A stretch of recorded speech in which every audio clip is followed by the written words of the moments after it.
So we don't have a masher that's like not metal. Our metal one will scrape this, and it says to use one that won't. So we're using a soup spoon, and it's actually not doing half bad. Hi folks, welcome back to another vlog. So let me start over. Where are we? So it's the evening now, and we wanted to do a very traditional Trevor and Danielle thing, which is to kind of walk you through dinner with us. Mostly because of one of our new Christmas gifts. Do you want to show them? Yes, I do. Okay, show them what we got. Check from out your this mom. bad boy. Boom! That's what we got. Well, it looks funny because it's like, so this lid doesn't go on there. Right. But this is the Ninja FOODI. Ooh. Ah. We're gonna be making one of our first meals in there. We made a meal the other day, and it wasn't like what I would traditionally think that people make in a FOODI. It was a cauliflower, like wings sort of thing. So it was really cool to try. But we're gonna make like a traditional like meal. It's basically like an Instapot for those of you guys who don't know. And it does pressure cooking, which is what an Instapot is. It's an air fryer and a crock pot, I think. Yeah. I don't know, it's just supposed to be like, you know, your kitchen gadget that does it all. So we got the Ninja FOODI from your mom for Christmas, and we are going to make chicken teriyaki with asparagus and potatoes. And the biggest reason I asked for the FOODI for Christmas, well, we asked for it, was because we want to be healthier, we want to eat healthier. And this kind of, yeah, and this kind of does that, because usually you have to make the chicken, you have to, in a separate pot, make the asparagus, and then in a separate pot, you have to make the mashed potatoes. Then you take the mashed potatoes, put them in another pot and mash them, and it's just like you use so many utensils, you use so many things. Whereas in this, we'll throw in the potatoes, cook them for a little bit, then throw in the asparagus and chicken, cook them, and then add them all together at the end, and you're good. So it cuts down on food prep, it cuts down on everything basically. You just throw it into one pot and just let it roll, and then you know, fix it at the end, and then you make your plates. Yeah. And for those of you guys wondering, I am still vegetarian, and you heard me say that we're gonna have chicken teriyaki tonight, and it's gonna be one pot. And we kind of like talked a lot about it and debated back and forth on like how we would handle this sort of situation, because normally I would just like make something separately, and like we would have separate like pots, and all the asparagus would be made in like this pot because I don't eat chicken, and you know, that sort of thing. But with our lifestyle, and like especially if we plan to have kids in the future, we just want to make sure that things are going to be easy and quick. And the reason why I'm vegetarian is just because I ethically don't feel comfortable eating meat. It's like nothing other than that. So with the FOODI, the chicken gets cooked on top on like a rack, and the potatoes are down here in the pot, and you'll see when we make it. And the chicken is going to drip on the potatoes. It's just what's going to happen. But for sake of like easy likeness and just how it makes me feel, because I'm a vegetarian just strictly because of ethics and how it makes me feel, it doesn't make me feel upset to eat some potatoes that might have accidentally gotten chicken drippings on them. I think that, to me, that is okay, and I don't have to really explain myself to anybody, because the reason I'm a vegetarian is solely for me. But it's, I don't know, I guess I don't really need to explain myself to you guys in that way, but I knew some people might question it, because it is all going to get made in one pot, and that was a decision that I made, that I'm already making the choice not to eat the chicken. But for our family in the future, when we have kids, when we're throwing things together really quick, I am okay with like drippings and things like that happening when it's not necessarily intentional. Like, I'm not intentionally eating an animal, if that makes sense. I am.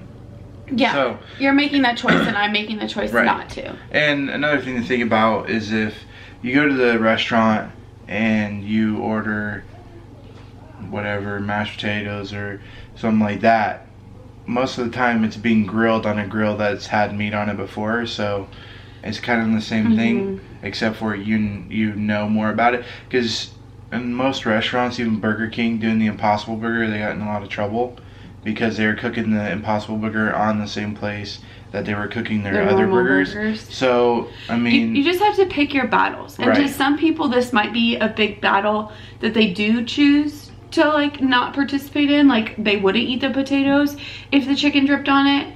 But I am choosing this as my like, battle that I'm not gonna fight, that it's gonna be okay, because if I'm quickly whipping up some food for our kids in the future, I don't want it to be that big of a deal that I have to like make something special for myself.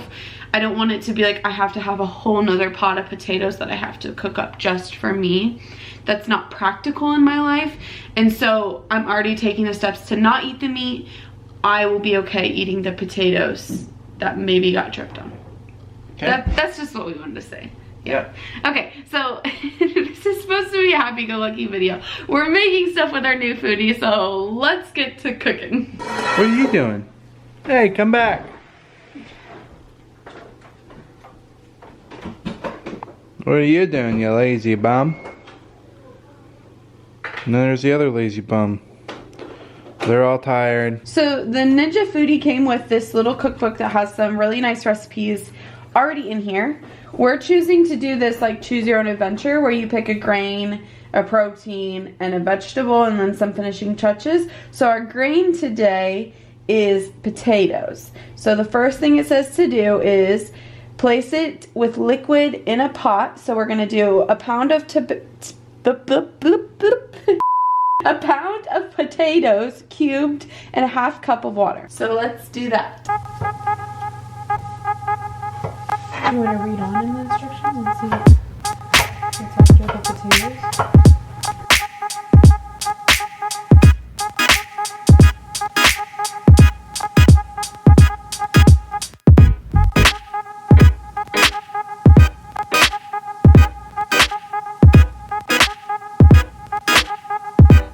So we did a boo-boo already. We've barely made it into our cooking evening, and we already realized that we froze the chicken and we didn't need to. For some reason I thought the chicken needed frozen for this recipe, but it did not. Our recipe that we're doing later on in the week, or actually we were gonna do it tomorrow in our foodie, was steak, potatoes, and asparagus, and that needed frozen. So basically we're just gonna do steak tonight instead of chicken.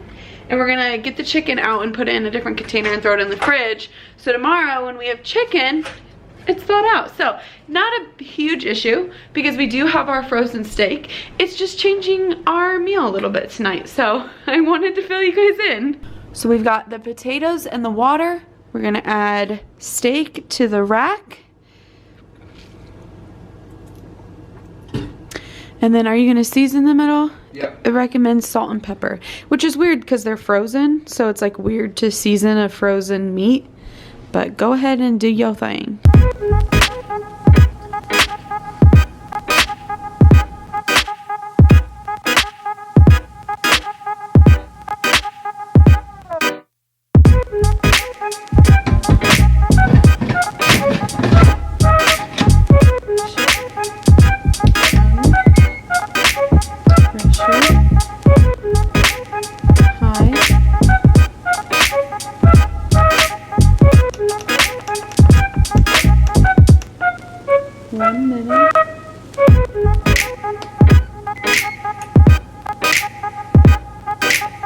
Now what's it doing? It's gonna build up pressure for a while, and then once it has the pressure, it'll cook it for uno minuto. What's that mean? That means 1 minute. Thank you.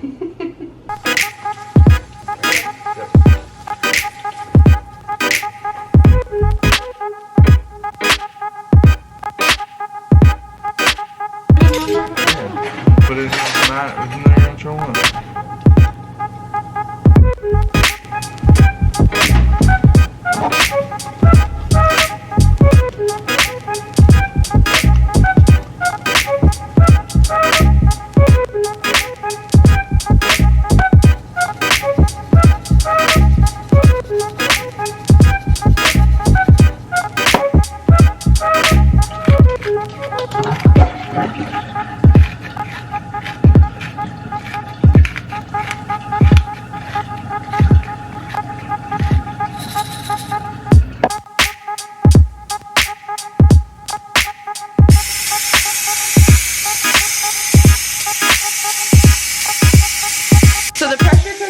venting now. I moved over here so I could talk because all you hear is like the whooshing of it. So all I did was build up the pressure, it cooked for 1 minute, and now it's venting all the pressure out.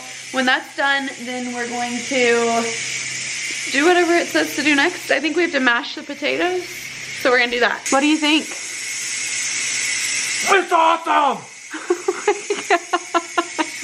So we don't have a masher that's like not metal. Our metal one will scrape this, and it says to use one that won't. So we're using a soup spoon, and it's actually not doing half bad. We'll use the soup spoon and then eventually we'll transition to this, but it's not doing...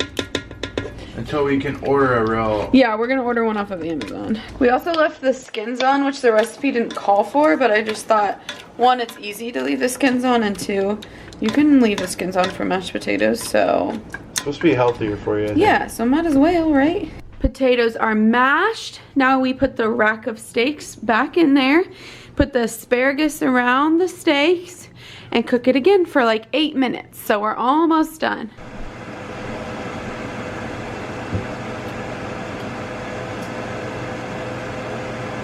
So here is the final meal. We've got Trevor's with steak, asparagus, mashed potatoes. Mine, I have a lot more asparagus than him, mashed potatoes, and some of my fake burgers that I just warmed up in the microwave.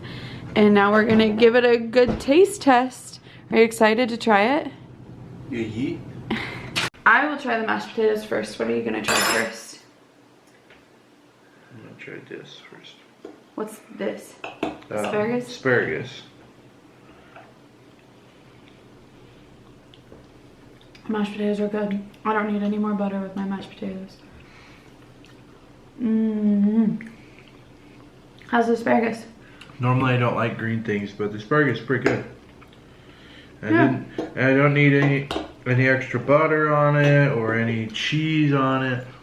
It's not bad. I like my asparagus a little more mushy, but the way we cooked these was like crunchy. It, like we like broiled them. We didn't like steam them.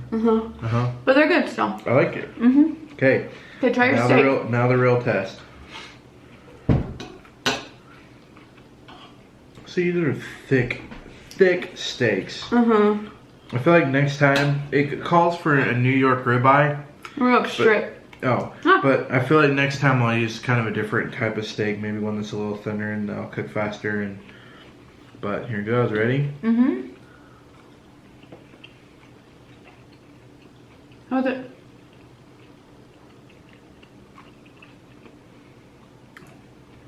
It's cooked. I like it if it's a little more like charcoaly, like this, like it has, you know. It wasn't cooked on a grill or right. anything, so it didn't get. It doesn't have the grilled taste. Yeah. So but it's not bad. It's a good flavor steak. It just doesn't have the grill taste to it. Which is like an appealing part of steak. Right. Kind of like hamburgers. Like if you had a hamburger that didn't have like a grill taste to it, it'd kind of be like, you know, it just tastes like meatloaf. You know. But ultimately, I would say it's healthy for us. Healthier. A lot healthier than we normally eat. Well, mostly just healthier because it's like a full meal with like a vegetable and everything. Okay. Okay, bye, Grizzle. Well, we're gonna eat our food now. Bye.